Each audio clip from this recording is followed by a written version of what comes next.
Hallelujah, praise the Lord. கிறிஸ்துவுக்குள் அன்பானவர்களே, இந்த எழும்புவேன் மேல் இந்த செய்திகளை நாம் பார்த்து கொண்டு இருக்கிறோம், அது கேட்டுக்கொண்டு இருக்கிறோம். கர்த்தர் நம்மை ஆசீர்வதிக்கிறார் அவர் வார்த்தைகள் மூலமாக.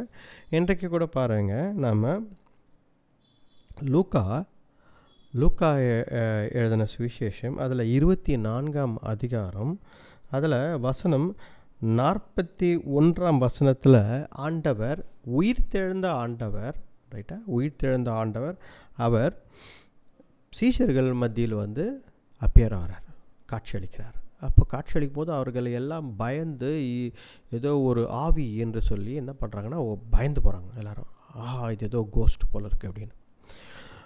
அப்போது ஆண்டவர் இயேசு கிறிஸ்து அவர்களுக்கு தைரியம் சொல்லி அவர் பாருங்கள், இந்த 38ஆம் வசனம் 39ஆம் வசனம் இதெல்லாம் பார்த்தீங்க அப்படின்னா ஆண்டவர் அவர்களுக்கு தைரியம் சொல்லி என்னை தொட்டு பாருங்கள் என்றார். ஒரு ஆவியாய் இருந்தால் தொட்டு பார்க்க முடியாதுல்ல, சதை இருக்காது, எலும்புகள் இருக்காது, தொட்டு பாருங்கள் என்று சொல்லி ஆண்டவர் தொட்டு பார்க்க சொல்கிறார். அப்போது இவர்களெல்லாம் போய் தொட்டு பார்க்குறாங்க, அது உண்மைதான். அப்பொழுதுதான் அவர்களுக்கு விசுவாசம் வருவதற்காக, அவர்கள் இவரை நம்புவதற்காக அவர் என்ன சொல்கிறாருன்னா, do you have anything here to eat, உங்களிடத்தில் சாப்பிடுவதற்கு ஏதாவது இருக்கா அப்படின்னு கேட்குறாரு. பாருங்கள், உயிர்த்தெழுந்த ஆண்டவர் தங்களுக்கு முன்பதாக நின்ற பொழுது கூட அவர்கள் அவரை நம்பவில்லை. அவர்கள் அவரை நம்பாமல் அவரை ஒரு பயத்துடன் வியப்புடன் பார்க்கிறார்கள், கிட்ட நெருங்க பயப்படுகிறார்கள். அப்பொழுதுதான் ஆண்டவர் அவர்களுக்கு விசுவாசம் வரும்படியாக இதை செய்கிறார். பாருங்க, ஆண்டவர் இயேசு கிறிஸ்து உயிர்த்தெழுந்த ஆண்டவர் நம்முடைய வாழ்க்கையிலும் நமக்கு விசுவாசம் வரும்படியாக நம்முடைய வாழ்க்கையில் நிறைய காரியங்களை செய்து கொண்டிருக்கிறார். அதை நாம் அறியாமல் நம்முடைய இஷ்டம் போல் நமக்கு என்ன தோன்றுதோ, நம்முடைய எண்ணங்கள் சிந்தனைகளுக்கு என்ன தோன்றுதோ பயத்துடன் இல்லை கேர்லெஸில் இல்லைனா ஒரு அலட்சியமாக ஏதாவது ஒரு காரியத்தில் ஆண்டவர் கொடுக்கும் சைன்ஸ், ஆண்டவர் கொடுக்கும் ஒண்டர்ஸ், அடையாளங்கள் கொடுக்கிறார், நிறைய காரியங்களை செய்கிறார். அதையெல்லாம் தள்ளிவிட்டு நானும் ஒரு கிறிஸ்துவன், கிறிஸ்துக்குள் நான் இருக்கிறேன் என்று சொல்லி நாம் என்ன பண்ணுறோன்னா ஒரு போலியான ஒரு வாழ்க்கை வாழ்கிறோன்னு சொல்லலாம். இதுதான் நியாயமாக சொல்லணும் அப்படின்னா நம்ம ஒரு போலியான ஒரு வாழ்க்கையை வாழ்ந்து கொண்டிருக்கிறோம் கிறிஸ்தவர்கள் என்று சொல்லி. அன்றைக்கு சீஷர்களும் ஆண்டவர் இயேசு கிறிஸ்து அவர்களுக்கு காட்சியை அளித்த பிறகு கூட அவர்களால் நம்ப முடியவில்லை. இப்போ நம்ம அந்த சூழ்நிலை இப்போ படிக்கும்போது என்ன தோணுதுன்னா, என்ன ஆண்டவர் இயேசு கிறிஸ்து அவர்களுக்கு முன்னாடி நின்று நான் தான் அப்படின்னு சொல்லி தொட்டுப்பாரெலாம் சொல்லுது, அப்போ கூட அவங்க நம்ப மாட்டேங்கிறாங்களேப்பா, ஏதோ ஒரு ஆவின்னு சொல்லி பயப்படுறாங்களே அப்படின்னு சொல்லி நமக்கு ஒரு மாதிரி ஒரு கோபம் வருகிறது. என்ன சீஷர்கள் இவ்வளோ இதாக இருக்காங்களே அப்படின்னு. ஆனால் அந்த காரியத்தை நம் வாழ்க்கையில் நாம் செய்து கொண்டிருக்கிறோம். நம் வாழ்க்கையிலும் என்ன செய்கிறோம் அப்படின்னு பார்த்தீங்க அப்படின்னா, எப்படி சீஷர்கள் சந்தேகப்பட்டார்களோ, எப்படி சீஷர்கள் தயங்கினார்களோ, எப்படி ஆண்டவரிடத்தில் நெருங்குவதற்கு பயந்தார்களோ, அதை போல் நம்மளும் இன்றைக்கி நம் வாழ்க்கையில் உயிர்த்தெழுந்த ஆண்டவரிடத்தில் நெருங்குவதற்கு பழகுவதற்கு அவருடன் நாம் ரிலேஷன்ஷிப்பில் இருப்பதற்கு அச்சப்படுகிறோம், பயப்படுகிறோம். இதுதான் ஆண்டவர் என்ன சொல்கிறார், அந்த அன்னைக்கு சீஷர்களிடத்தில் நான் சாப்பிட்டு உங்களுக்கு காட்டுறேன், எனக்கு சாப்பிட ஏதாவது இருக்கா என்று கேட்குறார். அது எதுக்காகனா அவர்கள் விசுவாசத்தை பலப்படுத்துவதற்காக, சாப்பிட்டு காட்டினா அவங்க நம்புவாங்கன்றதுக்காக. இன்றைக்கு நம்ம வாழ்க்கையில் கூட நிறைய காரியங்களை ஆண்டவர் செய்து கொண்டிருக்கிறார். கரெக்டுங்களா? போன வாரம், அதுக்கு முந்தின வாரம், இந்த ஆண்டு முழுவதும் நிறைய காரியங்கள் கர்த்தர் உங்களுக்கு விசுவாசம் வரும்படியாக, உங்களுக்கு விசுவாசம் பலப்படும்படியாக நிறைய காரியங்களை செய்து கொண்டிருக்கிறார். ஆனால் நம்ம இன்னும் நம்ப மாட்டேன்னு இருக்கோம் ஆண்டவரை. இன்னும் கூட ஏதாவது பிரச்சனை நம்ம வாழ்க்கையில், ஏதாவது புரியாத காரியங்கள் இல்லை ஏதாவது ஒரு திசை திருப்பும் காரியங்கள் இருந்தால் உடனே பயந்து அந்த காரியத்திலேருந்து விலகுகிறோம். ஆண்டவரை நெருங்கி போகாமல் என்ன பண்ணுறோன்னா பயந்து ஒதுங்குகிறோம். இது தவறான ஒரு காரியம். இன்றைக்கு நமக்கு ஒரு பாடம். ஆண்டவர் உங்கள் விசுவாசத்தை பலப்படுத்துவதற்காக உங்கள் வாழ்க்கையில் நிறைய அடையாளங்களையும் அற்புதங்களையும் செய்து கொண்டு வருகிறார். அதை நீங்கள் உறுதியாக பற்றி கொண்டு, அதை அஸ்திபரமாக ஒரு ஃபவுண்டேஷனாக எடுத்துக்கொண்டு அடுத்தபடி எடுத்து வைக்க வேண்டும். ஹல்லேலூயா, ஹல்லேலூயா. பாருங்கள், அப்பொழுது ஆண்டவர் ஆண்டவர் அந்த இடத்துல எதெல்லாம் நிறைவேற வேண்டும் என்பதை சுட்டி காட்டுகிறார். இப்போ நம்ம மறுரூப மலையில் 2 பேர் வந்தார்கள். ஒன்று மோசே ஒரு பக்கமாக, இன்னொரு பக்கம் எலைஜா. இவர்கள் 2 பேரும் 2 பக்கத்து, இந்த பக்கம் அந்த பக்கம் ஆண்டவரோடு நின்று பேசி கொண்டிருந்தார்கள். அதற்கு அடையாளம் என்ன? ஆண்டவர் கொடுத்த கட்டளைகளை, பழைய ஏற்பாட்டின் கட்டளைகளை நிறைவேற்றியிருக்க வேண்டும். அதை தவிர தீர்க்க தரிசன வார்த்தைகளையும் நிறைவேற்றியிருக்க வேண்டும் என்பதுதான் அடையாளமாக அங்கே மறுரூப மலையில் அவர் காட்சி அளித்தார். இந்த இடத்துல பாருங்கள், அதே சொல்கிறார் பாருங்கள். 44ஆம் வசனத்தில் நீங்கள் கடைசி அதிகாரம் 24ஆம் அதிகாரம் லூக்காவில் 44ஆம் வசனத்தில் பாருங்கள். திஸ் இஸ் வாட் ஐ டோல்டுன்றா, இதை தான் நான் சொன்னேன். Everything must be fulfilled. எழுதப்பட்ட எல்லா ஆண்டவருடைய கட்டளைகளும் நிறைவேற வேண்டும். மோசேயின் கட்டளை, லாஸ் ஆஃப் மோசஸ், மோசேயின் கட்டளைகள் நிறைவேற வேண்டும்.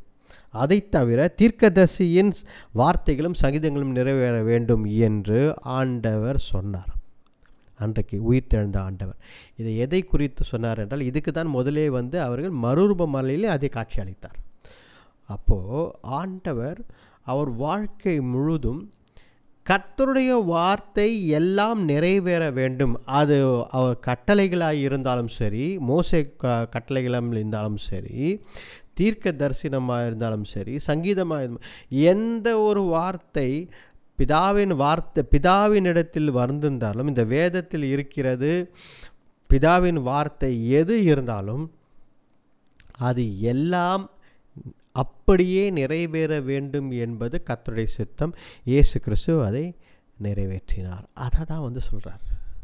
சீஷர்கள் இடத்துல சொல்கிறாரு, எல்லாம் நிறைவேற வேண்டும் அப்படின்னு சொல்லி வேதத்தை திருப்புங்க, எடுத்து பாருங்கன்னு சொல்லிட்டு வேதத்தில் இருக்கிற காரியங்களை எடுத்து காட்டுறேன். டேக் யூர் ஸ்கிரிப்சர்ஸ்ன்னு சொல்லி ஸ்கிரிப்சர்ஸில் வேதத்தில் இருக்கிற அந்த காரியங்கள்லாம் இது பாருங்கள், இந்த வசனத்தில் எப்படி போட்டிருக்கு, இது பாருங்கள், இந்த ஏசாயா புத்தகத்தில் எப்படி போட்டிருக்கு, எல்லாவற்றையும் புரிய வைக்கிறார் அவர்களுக்கு.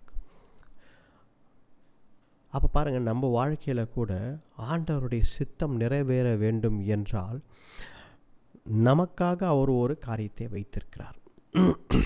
நமக்காக ஒரு எதிர்காலத்தை வைத்திருக்கிறார். நமக்கு ஒரு வார்த்தையை கொடுத்திருக்கிறார். God has given a word. நிறைய பேருக்கு ஒரு தீர்க்க தரிசனமான ஒரு வார்த்தை, ஒரு ப்ராமிஸ். கரெக்டுங்களா? எல்லா நியூ இயரோட ஒரு ப்ராமிஸ் எடுப்போம் நம்ம, அப்படின்ற அவசியம் கிடையாது. புதிய வருஷத்தில் தான் இப்போ ஒரு ப்ராமிஸ் எடுத்து, அது நல்லது தான்.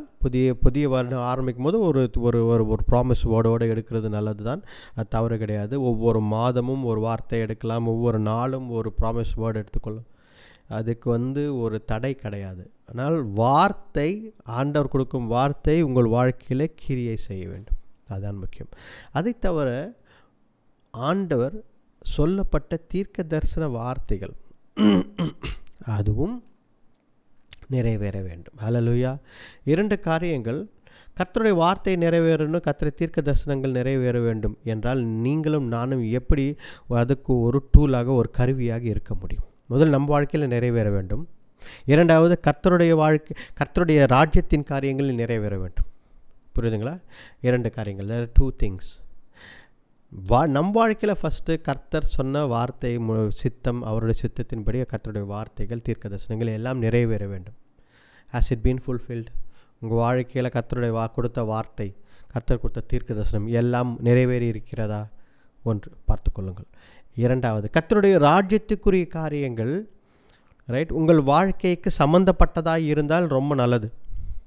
ரைட், கர்த்தருடைய ராஜ்யத்தின் காரியங்கள், அவருடைய ராஜ்யத்தின் தீர்க்க தரிசனங்கள், வார்த்தைகள் எல்லாம் என்னுடைய தீர்க்க தரிசனம், எனக்கு கொடுத்த தீர்க்க தரிசனம், என் குடும்பத்திற்கு கொடுத்த தீர்க்க தரிசனம் ஒன்று தான், அதன்படி நாங்கள் போகிறோம் என்றால் ரொம்ப நல்லது.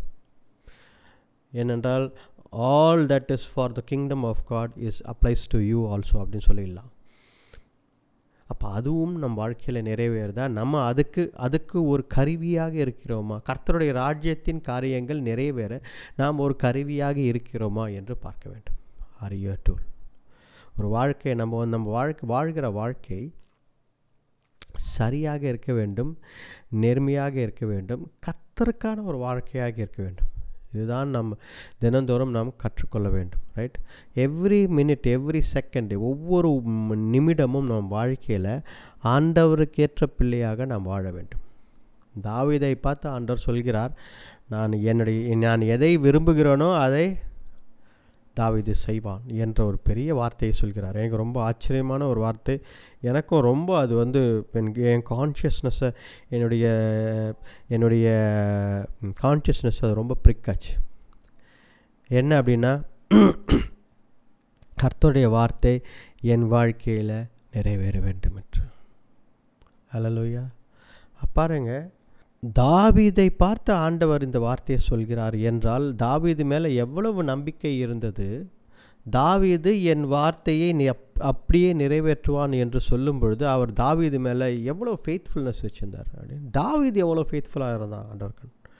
அப்போ அதை படிக்கும்பொழுது எனக்கு என் மனசாட்சி, என் உள் உணர்வு ரொம்ப குத்தியது. கர்த்தர் உன்னை இந்த அளவுக்கு நம்புவாரா? அப்படி நீ என்ன நடந்து கொள்கிறா என்று. அதை தான் உங்களையும் பார்த்து கேட்கிறேன். ஆண்டவர் நம்மை பார்த்து சொல்ல முடியுமா? என் பிள்ளைகிட்ட நான் எதை கொடுத்தாலும் அவங்க செய்வாங்க. இதெல்லாம் காரணம் வைக்க மாட்டாங்க. குடும்பம், பணம், இது எதுவும் காரணம் வைக்க மாட்டாங்க. என்னுடைய சித்தத்தின்படி இதை செய்யன்னு சொல்லுனா அதை செய்வார்கள் என்று சொல்ல முடியுமா? பாருங்கள், ஆண்டவருடைய வார்த்தை நிறைவேற வேண்டும், ஆண்டவருடைய தீர்க்க தரிசனங்கள் நிறைவேற வேண்டும் அவருடைய ராஜ்யத்தின் காரியங்களுக்காக. அப்படிப்பட்ட வாழ்க்கை நாம் வாழ்கிறோமா? இன்றைக்கு ஆண்டவர் அதை தான் நம்மை பார்த்து கேட்கிறார். God is asking us, is your life according to his will? Is your life according to the kingdom of God? இரண்டு காரியங்களை இன்றைக்கு கேள்வியாக நாம் முன்னாடி வைக்கிறோம். அதற்கு பரிசுத்த ஆவியானவர் அவசியம் என்கிறார். இந்த வசனங்களில் நீங்கள் பார்த்தால் 49ஆம் வசனத்தில் I'm going to send you what my father promised என்றார். நான் பரலோகத்திலிருந்து என் பிதாவானவர் எதை உங்களுக்கு முன்குறித்தாரோ அதை அனுப்பப் போகிறேன். அது யார் என்றால் பரிசுத்த ஆவியானவர். அவர் உங்களுக்கு வல்லமையால் power, he will clothe with power on high சொல்கிறார். அப்போ உங்களை வல்லமையால் அவர் மூடுவார் என்று.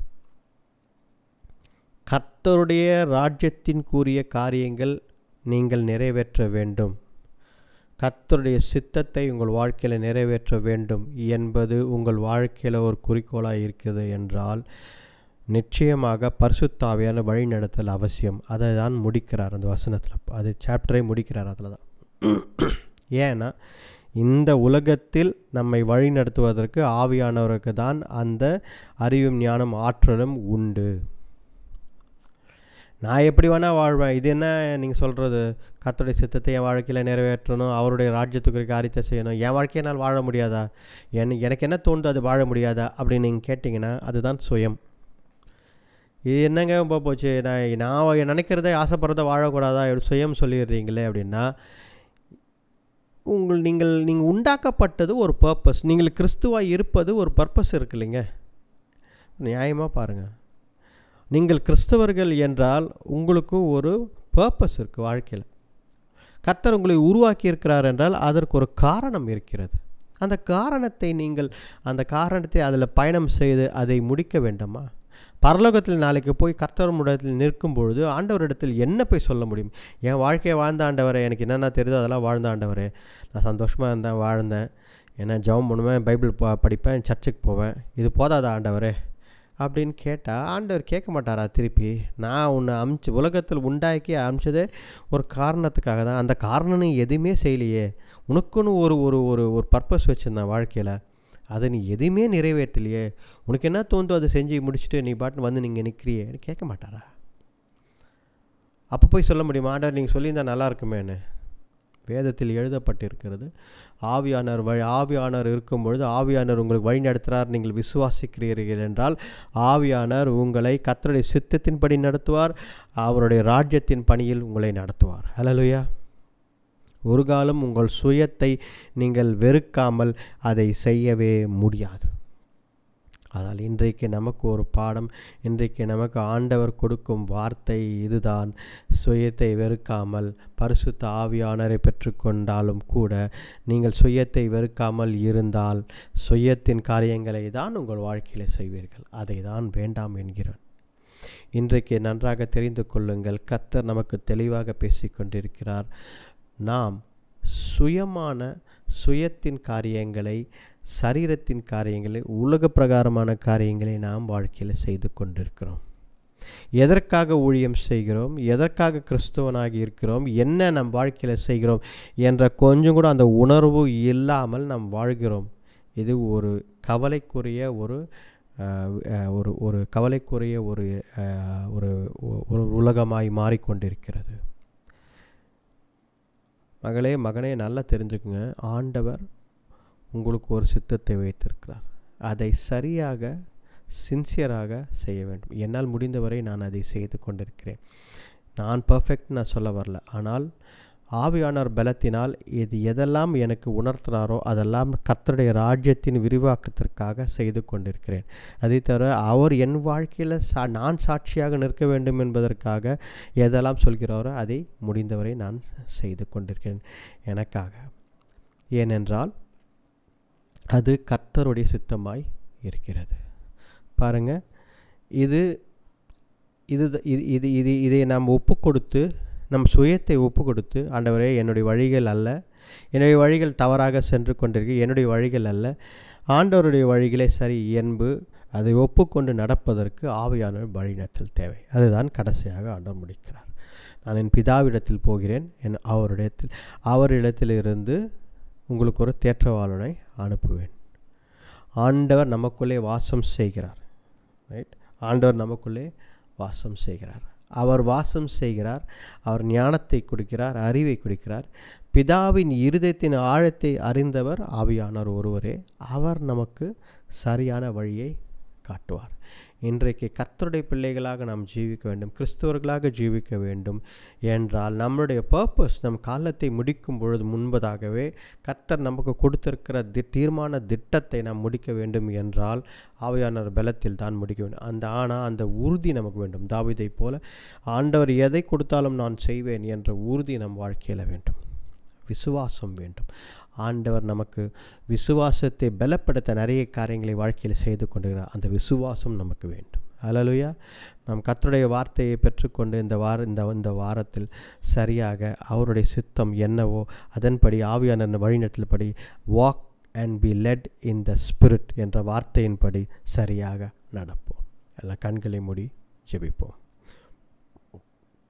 ஆண்டவரே, அப்பா உம்மை துதிக்கிறோம். கர்த்தாவே, கிருபையும் இரக்கமுள்ள தேவனே, இந்த நாளுக்காக நன்றி. ஆண்டவர் தேவரீர், நம்முடைய வசனம் வார்த்தை மூலம் எங்களோடு பேசினதற்காக நன்றி. தேவரீர் அப்பா கர்த்தாவே, ஆவியிலே கர்த்தாவே நாங்கள் நடக்கவும் அப்பா கர்த்தாவே, தேவரீர் ஆவியிலே ஒவ்வொரு நாளும் கர்த்தாவே நாங்கள் நடப்பிக்க நீர் கிருபைத்தாங்க. உம்முடைய சித்தத்தின்படி அப்பா நாங்கள் வாழ, உம்முடைய ராஜ்யத்தின் காரியங்களை அப்பா கர்த்தா எங்கள் வாழ்க்கையில் நாங்கள் செய்ய எங்களுக்கு பலத்தை தாங்க. ஆண்டவரே, என்னதானோன்ற வாழ்க்கையை நாங்கள் வாழக்கூடாது. சுயமான உலக பிரகாரமான காரியங்களை வாழ்ந்து கொண்டு இப்படி தான் வாழ்க்கை என்று வாழ்ந்து கொண்டு அப்பா தேவரீர் எங்கள் வாழ்க்கையை வீணடித்து கொள்ளாமல் கர்த்தாவே, நேரத்தையும் காலத்தையும் வீணடித்து கொள்ளாமல் சரியான உண்மையான வாழ்க்கையை வாழ நீர் கிருபைத்தாங்க. வழிநடத்தி பலப்படுத்துங்க. ஆண்டவரே, மட்டுமாக எங்களோடு இருந்ததற்காக நன்றி. உம்மை துதிக்கிறேன். தேவரீர் அப்பா ஆசீர்வதித்து பலப்படுத்துங்க. உம்மை துதிக்கிறேன். தேவரீர் அப்பா இம்மட்டுமாக எங்களோடு இருப்பதற்காக நன்றி. ஆண்டவரே, உம்மை துதிக்கிறேன். கர்த்தாவே, பார்த்து கொண்டிருக்கும் எல்லா பிள்ளைகளையும் வாழ்க்கையை ஆசீர்வதிங்க. ஒவ்வொருத்தரையும் ஆசீர்வதிங்க. அவர் தேவைகளை சந்தித்தரலங்க. ஆசீர்வதித்து பலப்படுத்துங்க. இந்த வாரம் அப்பா தேவரீர் ஆசீர்வாதமான வாரமாக, உம்முடைய சித்தத்தை செய்யும் அப்பா நிறைவேற்றும் வாரமாக அமைய நீர் கிருபித்தாங்க. ஆண்டவரே, வழிநடத்தி பலப்படுத்துங்க. இந்த ஜெபத்தை மீட்பர் ரட்சகரங்கள் ஆண்டவர் இயேசு கிறிஸ்துவின் வல்லமையுள்ள நாமத்தில் வேண்டிக் கொள்கிறோம். ஜீவனுள்ள நல்ல பிதாவே, ஆமென், ஆமென். ஹல்லேலூயா.